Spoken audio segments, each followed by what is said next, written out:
Wananchi wa Zanzibar leo Aprili 7 wameungana kuadhimisha siku ya kumbukizi ya kifo cha muasisi wa Serikali ya Mapinduzi ya Zanzibar na kiongozi wa kwanza hayati Abeid Amani Karume kwa kufanya dua pamoja iliwashirikisha viongozi mbalimbali wa dini na siasa.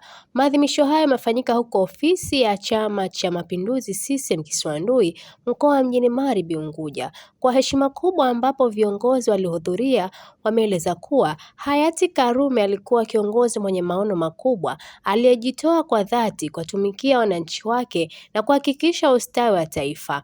Viongozi hao wamesisitiza kuwa mchango wake katika kuimarisha umoja, maendeleo na haki kwa wananchi utaendelea kukumbukwa na utathaminiwa kizazi hadi kizazi. Abeid Amani Karume, sisi kama viongozi mbalimbali ambao wa sasa tunatakiwa tujifunze, kitu cha kwanza ni uaminifu wake, ukweli wake na uadilifu wake, pamoja na uzalendo wake kwa wananchi wake wa Zanzibar. Karume, wakati ambapo tulipokuwa tumepata simulizi na kusoma katika vitabu mbalimbali, alikuwa ni mtu wa watu, mtu asiyejivuna, mtu ambaye aliyoweka maendeleo ya Wazanzibari mbele kuliko kitu chengine chochote. Kwa hivyo sisi tukiwa kama ni viongozi tunatakiwa tufuate zile nyayo za mzee Abeid Amani Karume, kuhakikisha kwamba tunaijenga, tunailinda na kuendeleza Zanzibar na Wazanzibari wote, na kuweka maslahi yetu binafsi mbele na kuweka maslahi ya taifa mbele zaidi. Mzee Abeid Amani Karume aliweza kukaa katika muda wa kipindi kifupi sana, lakini alileta maendeleo makubwa. Lakini tunashukuru kwa sasa tumempata kiongozi mwingine ambaye ni Dr. Hussein Ali Hassan Mwinyi, anafuata nyayo za mzee Karume, na sisi imekuwa ni mfano wake mkubwa kuweza kumfuata na kukamilisha kile ambacho muasisi wa taifa la Zanzibar alikiahidi, alikuwa anakitenda na anakifanya kwa wakati ule.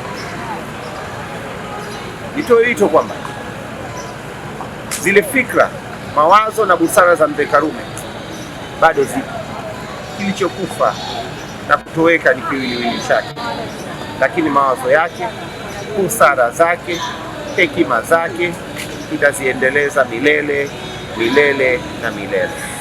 Mzee Karume alitangaza elimu bila malipo, na matunda yote haya sasa tunayoyaona, vijana kuelimika, kupata elimu hadi ya vyuo vikuu, kwa sababu ya mapinduzi ya mwaka 1964 yaliongozwa na mzee wetu jemadari mzee Abeid Amani Karume.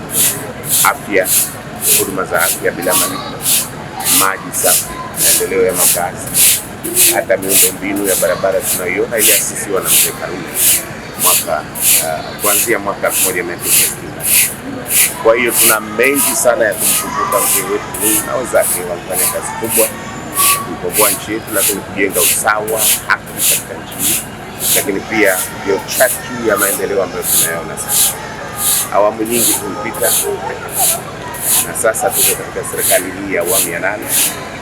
Mapinduzi yamedumishwa, viongozi wote waliopita wamedumisha mapinduzi, azma ya mapinduzi inaweza kufikiwa, na hadi leo tunaona rais wetu wa awamu ya 8 mzee wetu Dr. Hussein Ali Mwinyi anaendeleza mapinduzi yake. Majumba yanaendelea kujengwa, miundombinu ya barabara inawekwa, hospitali yanajengwa, huduma za afya zinaimarika, maji safi na salama, ndio kuendeleza ile azma ya mapinduzi ya mwaka 1964 ambayo viongozi wote wamedumisha. Na matumaini yangu kwamba kwa miaka mingi ijayo mapinduzi haya yatadumishwa awamu kwa awamu.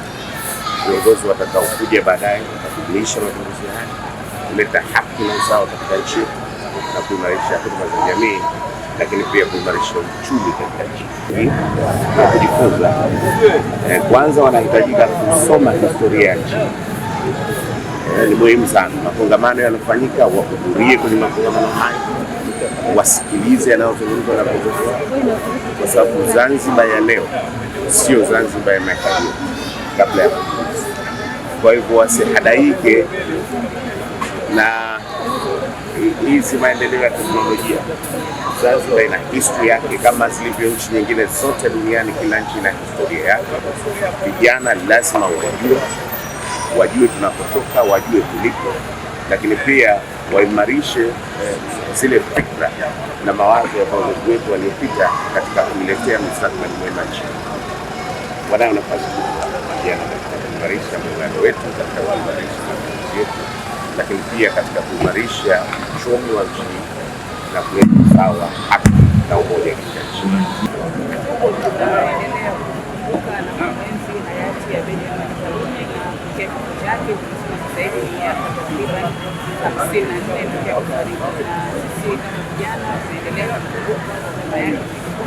Ambayo wamefanyia ndani ya nchi hii ya Zanzibar sio kabisa mambo yake yalikuwa ya kuleta mapinduzi makubwa ya kimaendeleo na ambayo wanakuwepo ndani ya dunia hii, mambo ambayo mazuri na bado tunatumia na tunaendelea kuyaenzi na tunaendelea tuendelee kuyalinda na kuyapenda mapinduzi yetu matukufu, lakini pia tuendelee kutunza amani yetu ambayo ndio tunu kubwa ya taifa letu, kwa sababu amani isipokuwepo hata maendeleo pia ya nchi, lakini amani itakapokuwepo nchi ikawa imetulia, basi hata na sisi viongozi wetu tunakuwa na uhuru mkubwa wa kuendelea kufanya kazi zetu kwa kutekeleza zile ahadi, ilani pamoja na maono ya viongozi wetu. Fahamu kwamba hayati Abeid Karume alikuwa na maono makubwa ya kuleta mapinduzi makubwa ya maendeleo ndani ya Zanzibar, lakini pia tunamshukuru Mungu sana kwa kutuletea rais wa Zanzibar na mwenyekiti wa Baraza la Mapinduzi Dr. Hussein Ali Mwinyi, kwamba na yeye anaendelea kuyaishi yale maono ya rais wetu wa Zanzibar Abeid Amani Karume, kwa sababu sote tunashuhudia mambo makubwa ambayo yanaendelea kufanyika ndani ya visiwa hivi katika kuleta mapinduzi makubwa ya kiuchumi ndani ya Zanzibar, lakini tunashuhudia miundombinu iliyokuwa bora kabisa, miundombinu ya barabara, miundombinu ya bandari, miundombinu ya viwanja vya ndege. Kwa hiyo sote ni mashuhuda wa haya, kwa sababu anaendelea kuyaishi na kuyaenzi yale mapinduzi, lakini pia yale ya rais wa Zanzibar na mwenyekiti wa baraza. Mimi nikiwa kama kiongozi wa dini, mwenyekiti wa Jumuiya ya Maridhiano na Amani Tanzania na rais wa Jumuiya ya Walimu wa Qur'ani Tanzania, kitu ambacho ninachoweza kusema leo katika kumbukumbu ya mzee wetu hayati Abeid Amani Karume, ni siku muhimu sana kukumbuka au kumkumbuka mzee huyu kwa kumwombea Mungu, lakini pia kukumbuka juhudi na yale ambayo aliyoyafanya sio kwa Wazanzibari tu, lakini kwa Tanzania kwa ujumla wake. Mzee Karume alikuwa ni mtu muhimu sana, alikuwa ni mtu ambaye kwa kweli tunasema ndiye mkombozi wa Zanzibar, kiongozi ambaye aliyejitoa kwa ajili ya watu, aliyejitoa kupigania haki za watu. Alikuwa ni kiongozi jasiri, alikuwa ni kiongozi jemedari na Mzanzibari wa kweli kweli. Na Mtume Muhammad sallallahu alaihi wasallam anasema khairun nasi anfa'uhum linnas, mbora wa watu ni yule ambaye mwenye kuwanufaisha zaidi watu. Katika hadithi hii huwezi kumtoa mzee Karume, amewanufaisha watu katika nyanja mbalimbali. Ukiangalia katika nyanja za kisiasa katika chama chake, lakini ukiangalia pia katika nyanja za kijamii, namna alivyokuwa na mahusiano na watu mbalimbali. Ukiangalia katika nyanja ya uchumi, ameweza ndani ya Zanzibar kuweka misingi ya uchumi imara. Kwa hiyo tunapomzungumzia mzee Karume, tunamzungumzia mtu ambaye kwa kweli ni mkombozi na anastahiki kukumbukwa, si na Wazanzibari tu, lakini anastahiki kukumbukwa na Watanzania wote. Ni kiongozi jasiri, ni kiongozi ambaye ni wa mfano. Ameweza kuwaleta Wazanzibari katika umoja wa kitaifa, lakini pia amewatia ujasiri, kujiamini. Wazanzibari ni watu ambao wanajiamini sana, kwa sababu ya misingi ambayo mzee Karume ameiweka. Hakutaka wawe wanyonge, alitaka wawe majasiri, wawe na watu ni watu wenye uthubutu. Na historia ya Zanzibar ina historia ndefu sana katika maendeleo. Zanzibar ukifuatilia utaona kwamba ni nchi ambayo ina taqaddum zamani, ina maendeleo zamani katika mambo mengi sana. Lakini yote haya ni misingi ya mzee Abeid Amani Karume, ambayo ameiweka, na sisi kama Watanzania tunaungana na Wazanzibari na Watanzania wote kumwombea Mungu, lakini pia kuhakikisha kwamba tunaadhimisha siku yake.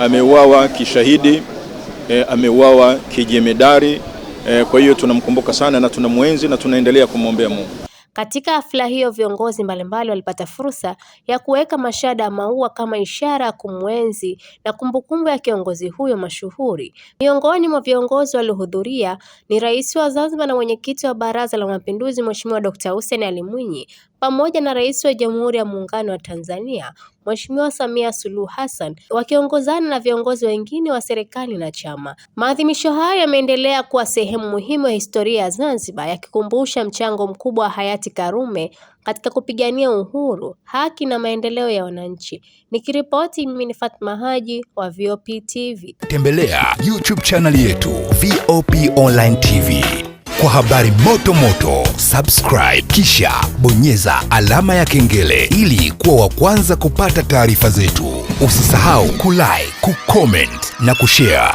VOP Online TV. VOP Online